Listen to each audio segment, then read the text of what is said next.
Nanded Lok Sabha seat पर भले ही कांग्रेस और बीजेपी के उम्मीदवार चुनावी मैदान में हो, लेकिन सही मायनों में यहां प्रतिष्ठा दांव पर लगी है अशोक चौहान की, जिन्होंने अपने राजनीतिक जीवन का एक बड़ा कदम हाल ही में उठाया है। दिन रात खून पसीना एक कर वो कमल को जिताने में लगे हुए हैं। इस चुनाव पर बात करने के लिए खुद हमारे साथ मौजूद है। स्वागत है आपका इंडिया टीवी में सर। जिस तरह से आप और आपका पूरा परिवार मेहनत कर रहा है, जमीन से क्या रिपोर्ट आ रही है, किस तरह का फीडबैक मिल रहा है आपको? इस सीट तो भाजपा की निश्चित तौर पर चुन के आएगी, मुझे उसमें कोई शंका नहीं है। हम कोशिश कर रहे हैं कि हमारा लीड कितना हो, हम कितने ज़्यादा वोटों से चुनकर आएँ, ये हमारा सबसे अहम मसला है। और नांदेड़ ज़िला हमारे साथ है। भले ही उसमें अलग अलग तरीके के कोशिश अपोजिशन कर रही है, पर उससे कोई फ़र्क नहीं पड़ता है। चुनाव करीब है, बहुत कम समय, हाथों में 3 ही दिन बाकी हैं। तो मैं समझता हूँ कि काफ़ी मेहनत हुई सबकी। भाजपा का जो पुराना कार्यकर्ता है वो तो साथ काम कर ही रहा है, तो जो कांग्रेस को साथ थे, जो मेरे साथ आए हैं, वो संख्या भी बहुत बड़ी है। तो मैं समझता हूँ दोनों को कुल मिला के अगर हिसाब लगाया जाए तो भाजपा की स्थिति मजबूत है। आप कह रहे बीजेपी की स्थिति मजबूत है, लेकिन जिस तरह से यहाँ के बीजेपी उम्मीदवार के लिए प्रधानमंत्री मोदी आए, अमित शाह आए और अन्य बड़े बीजेपी के नेता आ रहे, कांग्रेस की तरफ से कहा जा रहा है कि अशोक चौहान डरे हुए हैं, ये सीट जा सकती है, इसीलिए दिल्ली से अपना जो है पावर इस्तेमाल करके प्रधानमंत्री मोदी को यहाँ पर बुला रहे हैं, अमित शाह नहीं, प्रधानमंत्री अमित शाह साहब भी दोनों भी पहले भी आ चुके हैं। जब मैं खड़ा था मेरे सामने भी आए थे। ये कोई Nanded is always in news. इस नांदेड़ ने देश को नेतृत्व दिया है। नांदेड़ एक पॉलिटिकली बहुत इम्पोर्टेंट कॉन्स्टिट्यूंसी है। तो मैं समझता हूँ कि नांदेड़ में मोदी जी का आना या अमित शाह जी का आना ये कोई नई बात है नहीं। पहले भी वो, जब मैं कांग्रेस से लड़ता था तब भी मेरे खिलाफ में भी वो आए थे। तो नांदेड़ में हमारा प्रयास है, जब से मैंने फैसला किया कि भाजपा की ताकत बढ़े, प्रधानमंत्री जी हो या फिर मोदी अमित शाह जी हो या फिर देवेंद्र जी हो, मुख्यमंत्री हो, सभी का आना। जब चुनाव है, बैटल है, तो चुनाव में तो लड़ाई होती है, उसमें हर्ष क्या है? आप कह रहे हैं हर्ष क्या है, लेकिन आप पर व्यक्तिगत टिप्पणियां जो है वो कांग्रेस की तरफ से की जा रही है। उनका कहना है, खासतौर पे एक स्पेसिफिक टिप्पणी जो वसंतराव चौहान ने की कि अशोक चौहान जो है वो लाल बत्ती के साथ उनका जन्म हुआ, इसीलिए वो गरीबों का दर्द समझ नहीं सकते, इसलिए इतने साल सत्ता भोगने के बाद वो स्विच कर गए। देखिए, जब मैं राजनीति में तकरीबन 50 साल से भी ज़्यादा सक्रिय हूँ, हर चुनाव में जीता हूँ, एक आध दो अगर एक्सेप्शंस की जाए तो हर चीज़ को मैंने जीता है और लोगों ने मुझे पसंद किया है। उनके मुकाबले आई एम मोर एजुकेटेड। मैं लोकसभा, राज्यसभा तो फिर खैर अभी जाऊँगा, विधानसभा, विधान परिषद, 2 बार राज्य का मुख्यमंत्री रह चुका हूँ। तो ये क्या लोगों के दुख दर्द जाने बगैर ही बना हूँ क्या? वो खुद ग्राम पंचायत अपनी संभाल सके, वही बहुत बड़ी बात है। या फिर अभी नगर पालिका बनी है, वो उस पर ध्यान दे। कभी नेशनल लेवल पे जिस आदमी ने कभी काम ही नहीं किया है, या फिर जो व्यक्ति विधानसभा के 15 साल रहने के बावजूद भी वहाँ अपना मार्क नहीं बना सका, वहाँ कुछ बता नहीं सका, तो वो व्यक्तिगत तौर पे बात करने से बेटर है खुद का परफॉर्मेंस से बात करें। इसके अलावा देखिए, चुनाव प्रचार में महाराष्ट्र कांग्रेस के जो नेता है वो कह रहे कि राहुल गांधी के मुश्किल समय में अशोक चौहान ने साथ छोड़ दिया, इसलिए इस बार के नांदेड़ चुनाव में अशोक चौहान को सबक सिखाना है। सिखाइए, इनके हाथ में क्या है? जनता तय करेगी ना। मेरा फैसला सही था, गलत था, जो भी है वो फैसला जनता करेगी। नाना पटोले खुद भाजपा में जाकर वापस इधर आए कांग्रेस में, उसे बोले नैतिकता क्या है, नैतिक अधिकार क्या है बात करने का? जो व्यक्ति कांग्रेस की हालत अच्छे वक्त में है, जिन्होंने स्पीकरशिप छोड़ी, जो मंत्री बनने के लिए अचानक से इस्तीफा देके पहले स्पीकर बनते हैं, फिर स्पीकर इस्तीफा देते हैं, फिर मंत्री बनने की कोशिश करते हैं, फिर पीसीसी प्रेसिडेंट बन जाते हैं, तो खुद की महत्वाकांक्षा को उसका कोई अंत नहीं है। और अपनी महत्वाकांक्षा के लिए कांग्रेस को पूरा सरकार गिराई। जिस व्यक्ति के कारण, जिसकी लापरवाही के कारण राज्य की सरकार गिर गई, इससे और क्या आप समझ सकते हैं?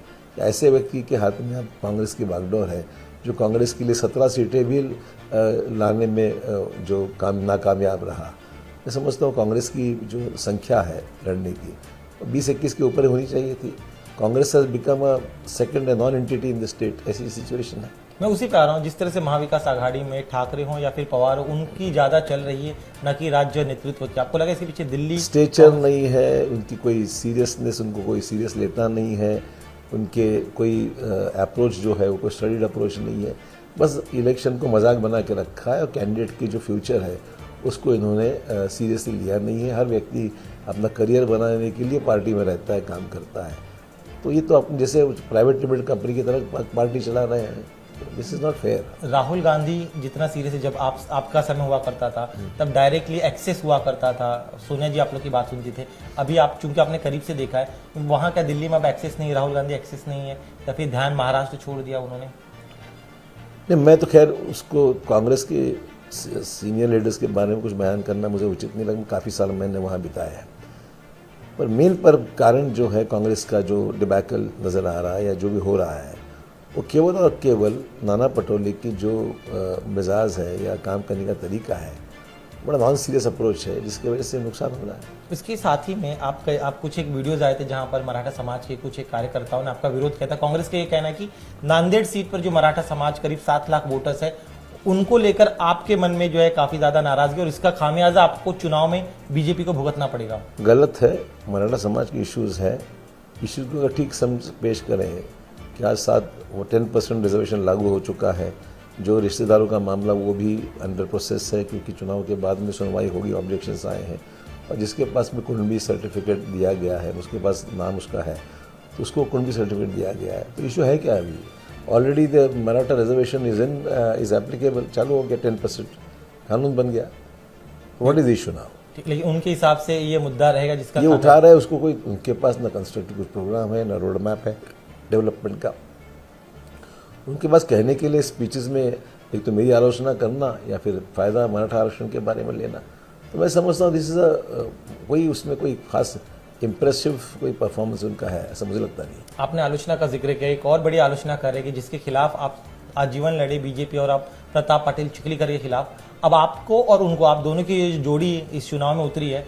इन्हें कह रहे हैं कांग्रेस के नेता कि आप दोनों राहु केतु है जो नांदेड़ के विकास में बाधा डाल रहे हैं। जब विकास की स्पेलिंग पूछिए इनको, जो आलोचना कर रहे हैं, व्हाट इज़ डेवलपमेंट, खुद अपने डिस्ट्रिक्ट अपने कॉन्स्टिट्यूंसी में डेवलपमेंट कर सके क्या? वो मैं कांग्रेस में रहते हुए भी इनकी कॉन्स्टिट्यूंसीज जो है वसंतराव चौहान यानी लोगों की, वो 25-30 हज़ार माइनस से खुद वहाँ हार गए चुनाव। तो जो खुद की कॉन्स्टिट्यूंसी डेवलप करने के बारे में कुछ नहीं कर पाते, जहाँ वो खुद माइनस रहते हैं या खुद वहाँ जीत नहीं पाते, तो वो डिस्ट्रिक्ट की क्या बात करते हैं? अब आपके आने से बीजेपी को क्या लाभ हो रहा है, कितना वोट मार्जिन बढ़ रहा है? पहले तो 5 लाख उनको मिलते थे। देखिए, सीट जितना इंपॉर्टेंट है मेरे लिए, सीट मार्जिन तो बढ़ेगी, बढ़नी भी चाहिए। बैटल आखिरी 3 दिनों पे आ गया और आई एम होपफुल, मेहनत जितना कर सभी मेहनत कर रहे हैं, तो मेहनत से निश्चित तौर पर जीत होगी। इसके साथ में जो परंपरा, जो आपको मानने वाला वर्ग था, दलित वर्ग था, मुस्लिम वर्ग मतदाता थे, वो अब छिटक गए। उनको लेकर कांग्रेस को बहुत ज्यादा भरोसा है कि वो उनके साथ रहेंगे और वंचित फैक्टर इस बार नहीं चलेगा, जिस वजह से पिछली बार आप हारे थे। देखिए, ये तो अनुमान कर रहे हैं। हमने कब कास्ट कम्युनिटी के बेसिस पे कभी वोट मांगा ही नहीं है। जब वो कास्ट का मतलब उन्हें सिर्फ पर्टिकुलर कम्युनिटी, बाकी कम्युनिटी नहीं चाहिए क्या?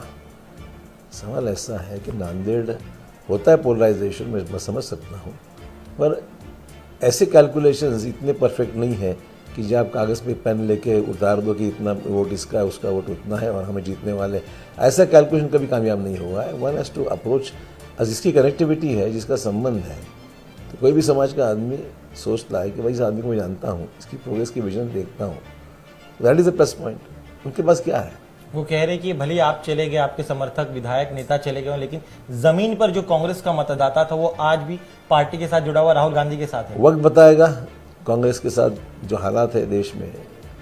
अगर ऐसा ही सही होता था तो अन्य राज्यों में भी कांग्रेस नहीं हारती थी जहां हार चुकी है।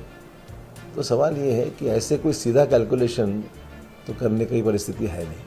कल ही आप पर एक और निजी टिप्पणी हुई है जिसमें एक मंच से कहा गया कि अशोक चौहान इतने बड़े नेता थे, अगर वो थोड़ी हिम्मत दिखाते, जेल में चले जाते तो उनका स्टेचर और बढ़ जाता, लेकिन उन्होंने ईडी के सामने जेल में क्यों जाए भाई? मुझे समझ नहीं आ रहा है। हर आदमी जेल की बात करता है, जो भी कांग्रेस के लोग, तो बता देना ऐसी कौन सी चीज़ है जिसकी वजह से मैं जेल जा सकता था? कैसे किसी पे क्रिटिसिज्म करो, कुछ भी कहो, आप मुझे एक चीज़ बताइए जिसकी वजह से ये हो सकता है। कुछ थे ही नहीं। क्या ये खुद चाहते होंगे तो बात अलग है। मेरे पे ऐसा कौन सा व्यक्तिगत मेरे पे कोई रजिस्टर हुआ है क्राइम जिसकी वजह से मैं जेल जा सकता हूँ? बिल्कुल नहीं है। अब यहाँ से चूंकि कुछ ही दिन बचे हैं, आप जनता को क्यों बीजेपी को मतदान दे, यहाँ पर कौन सा बदलाव आप अगर चुन के देखिए, हम जब बीजेपी ज्वाइन किए हम लोगों ने, तो वो मोदी जी के डायनामिक लीडरशिप को लेकर उनकी जो मजबूती है, काम करने का विजन है, विकसित भारत का जो उनके सपना है, जो 2047 तक के टाइम फ्रेम तय किया है, चुन के आने के बाद 100 डेज का प्रोग्राम जिन्होंने जिक्र किया है, गरीबों के हर चीज़ के बारे में जिन्होंने रोड मैप रखा है, development, infrastructure, individual schemes, SC development, minorities development, महिलाओं का सक्षमीकरण, युवाओं के लिए काम, railway network, road network, air connectivity, मैं समझता हूँ अगर उनका हम संकल्प जो देखेंगे, विच इज़ द मैनिफेस्टो, वो गारंटी प्राइम मिनिस्टर ने खुद दी है, उसके माने बहुत बड़े हैं ना। तो I think that is the vision one should have, and under his leadership I am sure that this vision will be achieved. Nanded को मराठवाड़ा का गेटवे कहा जाता है, और चूंकि नांदेड़ के एक तरह से बॉस आपको कहा जाता है, जो आपके कार्य फॉलोअर है, तो आप अपने साथ कुल कितनी और सीटें अपार्ट फ्रॉम नांदेड़ कितनी सीटें लेकर? देखिए, अभी ये सेकंड फेज है। सेकंड फेज में सिर्फ नांदेड़, परभणी, हिंगोली है। बाद में अगली फेज में अन्य, तो जहाँ जहाँ भी पार्टी भेजेगी मैं जाऊँगा और कोशिश करेंगे जहाँ जहाँ उम्मीदवार, निश्चित तौर पर हमारा संबंध लोगों से, लोग हमको मानते भी है, तो नेचुरली जहाँ जहाँ जाएंगे वहाँ कामयाब बीजेपी को करने की, और फ्रेंडली एलाइज जो हमारी है उनको मदद करेंगे हम। एक और चीज, नरेंद्र मोदी, अमित शाह जी, तमाम बड़े नेता यहाँ पर आए, चुनाव में उतर रहे हैं, लेकिन कांग्रेस का कोई बड़ा लीडरशिप, चाहे राहुल गांधी हो, प्रियंका गांधी, वो यहाँ पर नहीं आ रहे। इसे किस तरह से आप देखते हैं मैदान में? वो देख रहे कि लूजिंग सीट है, क्यों आए, टाइम क्यों खराब करें, उनको भी फिक्र है ना, जहाँ जाएंगे वो सीट जीतनी चाहिए। प्राइमरी से खुद आ रहे, इसका मतलब ये है कि सीट जीतने वाली है।